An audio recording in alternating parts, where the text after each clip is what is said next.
Distinguished gentleman from New York, Mr. Zeldin. The gentleman from New York is recognized for 2.5 minutes. Thank you, Madam Speaker. I'm sickened and angered by what we all had to witness last Wednesday and call for the investigation and prosecution to the fullest extent of the law. Every single person who participated in the violence and loss of life in this Capitol building last Wednesday.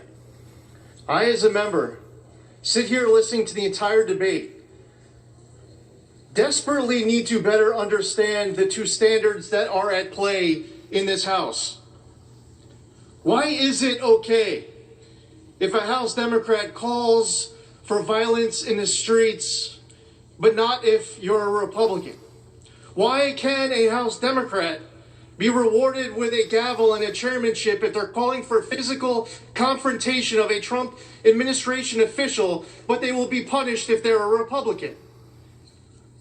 The double standards that we have seen time and time again, I need to better understand what the rules are of this House. We need to better understand what these two standards are that are at play and to complete the record. Because the House Democrats are here to make President Trump the first president to be impeached twice.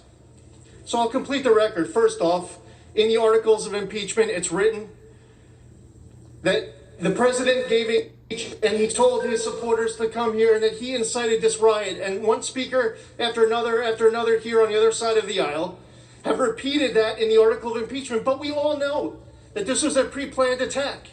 We all know that there was pipe bombs being discovered while the president was speaking. We all know that the Capitol perimeter was being breached during the president's speech.